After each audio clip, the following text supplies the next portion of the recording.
राजस्थान में आतंकवाद विरोधी दस्ता और सेंट्रल इंटेलिजेंस ब्यूरो की संयुक्त कार्रवाई से सनसनी फैल गई। जोधपुर सांचौर में एक साथ हुई छापेमारी में खुफिया एजेंसियों ने 3 संदिग्ध मौलानाओं को गिरफ्तार कर लिया है, जिनसे अब जयपुर पर पूछताछ होगी। रिपोर्ट देखिए।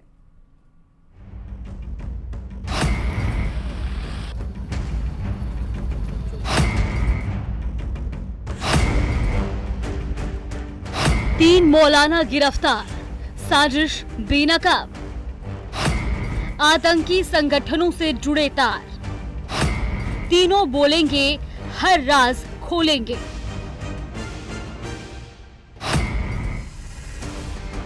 प्रदेश में उस वक्त हड़कंप मच गया जब एटीएस और सेंट्रल इंटेलिजेंस ब्यूरो की टीम ने तड़के सुबह 3 संदिग्ध मौलानाओं को गिरफ्तार किया। सेंट्रल आईबी और एटीएस ने आज राजस्थान के सांचौर, जोधपुर और पिपाड़ क्षेत्र में ताबड़तोड़ कार्रवाई करते हुए 3 मौलवियों को हिरासत में लिया है। इन मौलवियों पर अंतर्राष्ट्रीय स्तर के आतंकी संगठन के साथ सांठगांठ होने का संदेह था, जिसके आधार पर सेंट्रल आईबी ने गृह मंत्रालय को रिपोर्ट सौंपी थी और गृह मंत्रालय के आदेश के बाद एटीएस ने इस कार्रवाई को अंजाम दिया है। दरअसल दिल्ली से गृह मंत्रालय के निर्देश पर एटीएस और आईबी की टीम ने जोधपुर और सांचौर से 3 संदिग्ध मौलवियों को गिरफ्तार किया।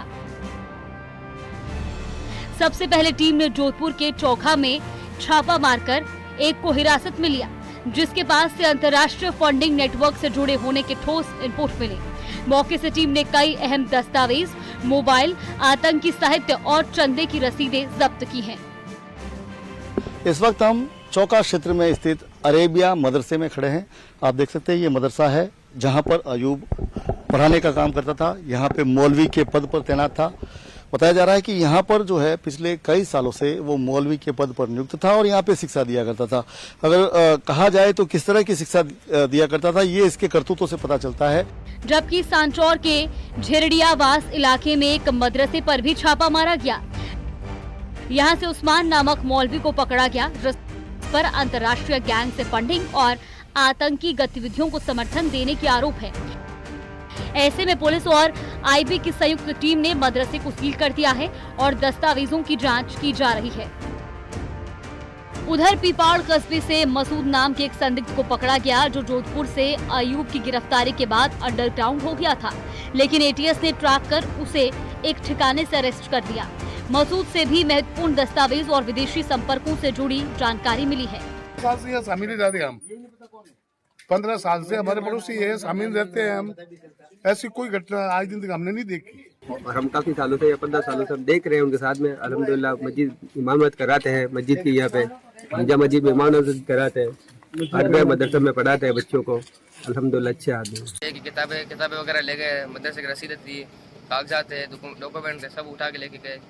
मेरे फोन पास सब फोन वगैरह सब कुछ जमा कर लिया। बस यही कार्रवाई हुई और जो बताया नहीं तो पूछा तो बोला सीए से आके मिले थाने। जब थाने गए तो थाने में कोई था ही नहीं, थाने वालों को पता ही नहीं कि क्या हुआ, क्या कुछ नहीं हुआ। इस घटना के बाद इलाके के मदरसों, धार्मिक स्थलों और किराए के मकानों की गहन जांच की जा रही है। जोधपुर पुलिस, एटीएस और आईबी की टीमें लगातार सर्च ऑपरेशन चला रही हैं।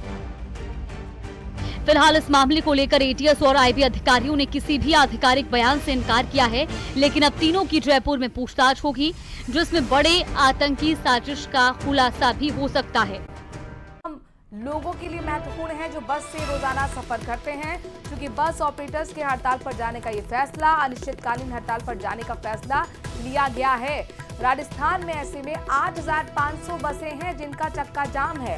अकेले जयपुर में ही इस तरीके की 2,000 बसें चलती हैं प्राइवेट ऑपरेटर्स की, तो जाहिर तौर पर लोगों के लिए परेशानी है, क्योंकि रोडवेज बस सीमित होती हैं और ऐसे में कई दफा लोग प्राइवेट बस का भी रुख करते हैं। और जो बस ऑपरेटर हैं उन्होंने हड़ताल पर जाने का फैसला लिया है। लिहाजा अनिश्चितकालीन हड़ताल पर जाने के फैसले के बाद से पूरे राजस्थान की अगर हम बात करते हैं तो 8,500 बसों का चक्का जाम रहेगा। और अगर अकेले राजस्थान की राजधानी की बात करते हैं, जयपुर, जहां पर 2,000 बसें चलती हैं। और हितेंद्र हमारे संवाददाता इस खबर पर ज्यादा जानकारी के साथ जुड़ गए हैं। हितेंद्र, चक्का जाम बसों का, ऐसे में कितनी परेशानियां लोगों के लिए? जी बिल्कुल, ये जो प्राइवेट बस ऑपरेटर्स हैं ये परिवहन विभाग की जो कार्रवाई है उससे नाराज हैं और उनका कहना है कि उनको और ज्यादा वक्त दिया जाना चाहिए बसों में मॉडिफिकेशन करने के लिए, क्योंकि ये सारी जो 8500 बसें हैं, 8500 बसें जो प्रदेश भर में और जयपुर में जो 2000 बसें हैं ये भी इनमें शामिल हैं। तो ये सब बसें जो है स्लीपर बसें हैं और इनमें जो कुछ सुरक्षा के जो मानक हैं उनको ताक पर रखकर जो है इनके निर्माण किया गया है और इनके लिए जो है लगातार इन पर काफी बड़ी कार्रवाई जो है परिवहन विभाग की तरफ से हो रही है। काफी भारी भरकम चालान इनके किए जा रहे हैं, तो इसका ये विरोध कर रहे हैं और कह रहे हैं कि हमें ज्यादा वक्त चाहिए इसको करने, इनको जो है मॉडिफाई करने के लिए। यहाँ पर पॉइंट क्या है जो बस ऑपरेटर हैं, भाई अगर कोई इलीगली चलेगा, नियमों का उल्लंघन करेगा तो पेनल्टी तो देनी पड़ेगी। जी बिल्कुल, आपकी बात बिल्कुल ठीक है, लेकिन ये बसें आज से नहीं, पिछले 5 साल से 10 साल से चल रही हैं और इन बसों को पहले क्यों नहीं चेक किया गया? क्या जो है जैसलमेर में हुई घटना को ही इस बात का नजीर बनना था कि जो है इनको दुरुस्त किया जाए? क्या आरटीओ और जो परिवहन विभाग के जो अधिकारी हैं उनको इन्हें जो है कानून का पालन, नियम कायदों का कानून का पालन नहीं करवाना चाहिए था? ये सारी बातें हैं। चलिए, बहुत बहुत शुक्रिया हितेन तमाम जानकारी हम तक पहुंचाने के लिए। बहरहाल देखना होगा, उनकी अपनी मांगे हैं और अब इस पर प्रशासन क्या फैसला लेता है, लेकिन कुल मिलाकर अनिश्चितकालीन हड़ताल से लोगों की परेशानी जरूर बढ़ गई है। खबरों में आगे बढ़ते हुए और नशे से जुड़ी एक खबर आपको बताते हैं। उदयपुर से ब्रेकिंग न्यूज है, जहां पर नशे के खिलाफ एनसीबी ने बहुत बड़ा एक्शन लिया है। कोटरा में पकड़ी गई है मादक पदार्थ की एक खेती और 70 से 80 बीघा में ये खेती चल रही थी। 20 से 25 टन मादक पदार्थ का जब्त किया गया है। उदयपुर के 4 गांव हैं ऐसे जहां पर सर्च ऑपरेशन चलाया जा रहा है। एनसीबी, एएनटीएफ और 50 से ज्यादा पुलिस अधिकारी इस बड़ी कार्रवाई में शामिल हैं। तो नशे के खिलाफ ये एनसीबी का बहुत बड़ा एक्शन। 4 गांव में सर्च ऑपरेशन चलाया जा रहा है। मादक पदार्थ की खेती भी पकड़ी गई है कोटरा के अंदर और ये 70 से 80 बीघा में खेती की जा रही थी। 20 से 25 टन मादक पदार्थ ऐसे में जब्त कर लिया गया है।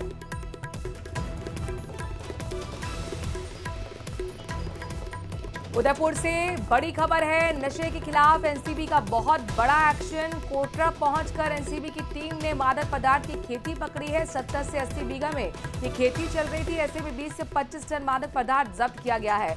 4 गांव कौन से हैं जहां पर सर्च ऑपरेशन हो रहा है, क्या कुछ अभी तक मिला है, जानने की कोशिश करते हमारे संवाददाता कपिल श्रीमाली जुड़ गए हैं। कपिल, बताइए डिटेल्स। देखिए, ये एनसीबी और एएनटीएफ की संयुक्त कार्रवाई है और स्थानीय पुलिस को इसमें शामिल किया गया है। जो सूत्रों से जानकारी मिल रही है, क्योंकि आधिकारिक रूप से अभी जानकारी साझा नहीं की जा रही, लेकिन सूत्रों से मिल रही जानकारी के अनुसार 70 से 80 बीघा जमीन पर गांजे की खेती जो है वो कोटड़ा क्षेत्र के 4 गांव है, जिसमें सुबरी, उपला, थला सहित कुल 4 गांव है। वहां पर ये खेती जो है वो की जा रही थी और इसकी सूचना जब मिली तो विभाग की टीम वहां पर पहुंची और कार्रवाई को शुरू किया गया। फिलहाल जो गांजे की जो फसल है उसे कटवाने का कार्य जो है वो किया जा रहा है और अनुमान लगाया जा रहा है कि 20 से 25 टन गांजा जो है वो इस कार्रवाई के दौरान जब्त हो सकता है। तो फिलहाल कार्रवाई जारी है और 50 से ज्यादा अधिकारी मौके पर मौजूद हैं। शुक्रिया, नजर बनाए रखिएगा, आगे आपसे अपडेट्स लेते रहेंगे।